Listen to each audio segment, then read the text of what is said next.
এই চ্যানেলে সম্প্রচারিত সকল খবরই সচেতনতামূলক এবং শিক্ষণীয়, কোনো কিছুই প্রভাবিত নয়।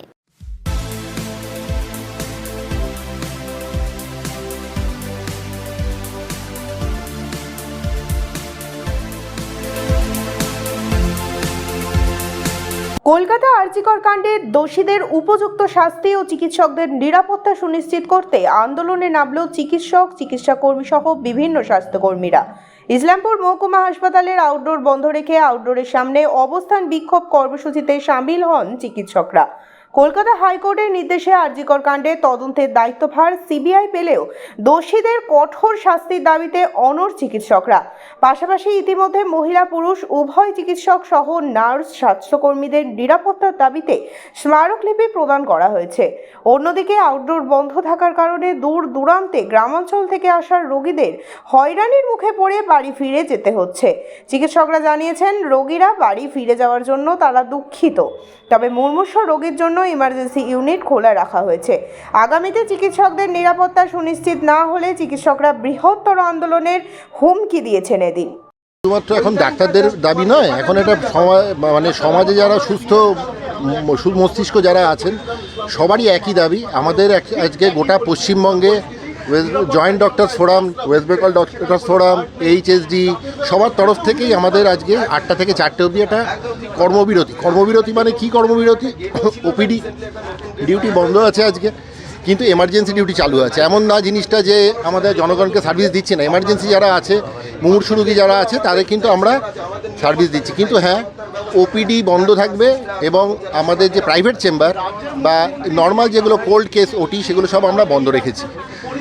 আপনি যেটা জানতে চাইছেন আমাদের দাবি কি? দাবি তো একটাই দাবি, সেটা হচ্ছে যে এরকম একটা অদ্ভুত একটা নিঘৃণ্য একটা অপরাধ যেভাবে ধামাচাপা দেওয়ার চেষ্টা করছে প্রশাসন থেকে এবং তাদের কিছু দালাল এবং আমাদের যে একটা প্রিন্সিপাল, যে একটা মেডিকেল কলেজের প্রিন্সিপাল, সে যেভাবে প্রথমে তার দায়িত্বটা ছেড়ে ফেলার চেষ্টা করলেন, সে সংবাদ মাধ্যমের আগে এসে সে কোনো রকম সে মৌখিকভাবে একটা রেজিগনেশন দিলেন, তার কোনো রেজিগনেশনের কাগজ নেই এবং তার 6 ঘন্টা পরে তাকে ডিমোশন দেওয়ার থেকে তাকে প্যারালাল ট্রান্সফার করা হলো অন্য একটা মেডিকেল কলেজে। এটা প্রহসন ছাড়া কি? এটা প্রহসন ছাড়া কিছু না। আমাদের একটা মেডিকেল কলেজ, কলকাতার মতো জায়গার একটা মেডিকেল কলেজে দেখা যাচ্ছে একটা ছাত্রী যে ডিউটিরত অবস্থায় তাকে রেপ করে মার্ডার করে দিল এবং তাকে নিয়ে খেলা হচ্ছে। তার বাবা মাকে যখন দেখা করতে এলো 3 ঘন্টা দাঁড় করিয়ে রাখলো, তার গাড়িটা ভেঙে চুরমার করে দিল এবং আমাদের প্রিন্সিপাল কি বলছেন সেখানকার, সে কেন একা একা ওই ঘরে গেছিল? What type of nonsense is this? তার কোনো দায়িত্ব নেই এবং তাকে আমরা কি করছি, তাকে আমরা অন্য একটা মেডিকেল কলেজে ট্রান্সফার করে দিচ্ছি। আমরা এই ঘটনার পূর্ণাঙ্গভাবে আমাদের দাবি ছিল হচ্ছে বিচার বিভাগীয় তদন্ত সিবিআইয়ের হাতে দেওয়া হয়েছে। আমরা আশা করব সিবিআই এটা ঠিকঠাক তদন্ত করবে এবং যারা প্রকৃত দোষী প্রিন্সিপালকে অ্যারেস্ট করে ঠিকমতো তার একটা যেন কি বলে আলটিমেট আমরা একটা চাই যে এর একটা যারা এর পেছনে জড়িত আছে, সেটা কোনো ড্রাগ মাফিয়া হোক বা অন্য কোনো মাফিয়া হোক, সেটা পূর্ণাঙ্গভাবে ঠিকমতো একটা তদন্ত হোক এবং তদন্ত করে সমস্ত লোক যারা এর মধ্যে আছে, এই র্যাকেটের মধ্যে যারা আছে, তাদের একটা এমন একটা শাস্তি দেওয়া হোক যেরকম আর পৃথিবীতে এরকম আর কেউ করার নিঘৃণ্য অপরাধ করার কেউ সাহস না থাকে। এই আমাদের দাবি। অবশ্যই হচ্ছে ধামাচাপা দেওয়ার চেষ্টার প্রথম প্রমাণ হচ্ছে প্রথমে এটাকে আত্মহত্যা বলা, তারপরের চেষ্টা হচ্ছে এটাকে অন্যভাবে চেপে দেওয়ার কথা। প্রিন্সিপালের ইনিশিয়াল ভার্সন যেটা ছিল এটা প্রিন্সিপালের যে ভার্সন ছিল। দ্বিতীয় কথা হচ্ছে যখনই সিবিআইকে দেওয়া হলো তারপরে কনস্ট্রাকশনের নামে ওই যেখানে অপরাধটা হয়েছিল সেখানে কনস্ট্রাকশন ভাঙা। অবশ্যই সেটা একটা ধামাচাপা দেওয়ার চেষ্টা করা হচ্ছে কিছু লোকের দ্বারা। না, নেই। কেননা আমাদের যে পুলিশের এর মধ্যে দায়িত্বে আছেন তার আগে কামদুনি সহ অনেক অভিযোগ আছে যেগুলো থেকে ঠিকমতো করেনি, সুতরাং আমাদের ভরসা নেই এই সিপির ওপর। সিবিআই যদি ইচ্ছে থাকে সব কিছু করতে পারে।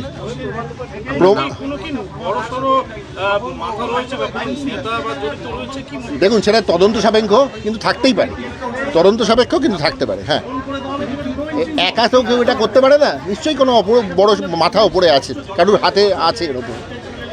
একটু আপনার নামটা দিচ্ছি। আমার নাম doctor Sayantan Kundu, IMA secretary, Islampur. খুবই শেমফুল একটা ঘটনা ঘটেছে। ওটা কোনো মেয়ের সাথে হওয়া না, কিন্তু একজন ডক্টরবাবু ছিলেন, অন ডিউটি ছিলেন, সার্ভিস দিচ্ছিলেন, ওনার সাথে এটা হয়েছে। এর থেকে বেশি মানে শেমফুল ঘটনার কোথাও ঘটতে পারে বলে আমার জানা নেই। দেখুন, ওগুলো নিয়ে আমি কিছু কমেন্ট করতে চাইবো না। ওটা নিয়ে আছে এই পজিশনে যারা দেখার জন্য। যেটা ওনার সাথে ঘটেছে আর যেন কোনোদিন ফার্দার কোনো ফিমেলের সাথে না হয়, সে যেই হোক না কেন, কোনো ফিমেলই হোক না কেন, সেই জন্যই আমরা আজকে এখানে প্রোটেস্ট করছি। আজকে রাজ্য জুড়ে মহিলারা রাতে নামবে এবং রাত দখল, কি বলবেন সেই বিষয় নিয়ে? হ্যাঁ, সেটার জন্য আমরাও আছি। এখানেও ইসলামপুর বাস টার্মিনাসে আমরাও রাতে আসবো। বলছি, আজকে তো ওপিডি বন্ধ রেখেছে এবং এখন তো চিকিৎসা পরিষেবা বন্ধ, ইমার্জেন্সি বাদ দিয়ে ওপিডি খোলার বন্ধ রয়েছে। কি বলবেন কেন এবং কতটা আপনাদের আন্দোলন এতটা আন্দোলন মুখরিত কেন, যদি একটু বলেন? দেখুন, এটা তো পুরো কান্ট্রি ওয়াইড হচ্ছে। অতটাই তার মানে সিভিয়ার হবে যে কান্ট্রি ওয়াইড এটাকে করা হচ্ছে। ওটার গ্র্যাভিটিটা বোঝা যাচ্ছে এই কন্ডিশনটা দেখেই। তার মানে তো আমাকে তার মধ্যে আমরা এমার্জেন্সি সার্ভিস দিচ্ছি। তো আমরা দুদিকটাই ব্যালেন্স করে যাতে আমাদের এই জিনিসটাকে দামাচাপা না দেওয়া হয়, এটারই চেষ্টা হচ্ছে। সিবিআই কতখানি পারবে কি মনে হয়? এগুলো নিয়ে কমেন্ট করা পসিবল না। এগুলো তো ওপরের মহলে লোকজন আছে এটা দেখার জন্য। ওনারা যেটা দেখছেন, we have trust on them, bus.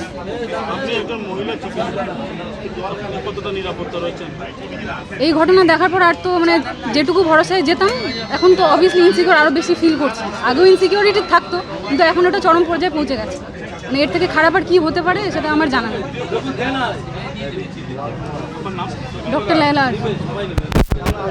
Doctor দেখালেন? কেন বলছে যে আজকে বসবে না। কেন বসবে না? কেন কেন বসবে না আমি বলতে তো পারবো না। কোথা থেকে এসছেন আপনি? এই সঞ্জয় বাজার থেকে। এই যে আসলেন, ডাক্তার থাকলো না, হয়রানির শিকার হলেন? বলতেছে যে স্ট্রাইক আছে। এই যে আরজি করে যে ঘটনাটা ঘটেছে, আপনি কি শুনেছেন? হ্যাঁ, শুনছি। এই বিষয়টা নিয়ে কি বলবেন একজন সাধারণ মানুষ হিসেবে? हम तो खैर पूरा बांग्ला तो नहीं बोल पाएंगे। हिंदी में बोलिए। हिंदी में बोल सकते हैं। खैर जो भी है ये गलत है और हर एक को मतलब उसका प्रोटेस्ट करना चाहिए। जो चीज़ गलत है और अगर ऐसा हो गया है तो अब ये तो पुलिस का काम है इंक्वायरी करना, या कोई उसके आगे पीछे क्या है, रीज़न क्या है, वो मतलब जो है पुलिस प्रशासन का काम है। उन लोग इंक्वायरी के बाद या फिर वेरिफिकेशन करने के बाद हकीकत क्या है, उसके बाद उसके सामने आ जाएगा। अपना नाम की? मेरा नाम है मौलाना मसरूर आलम।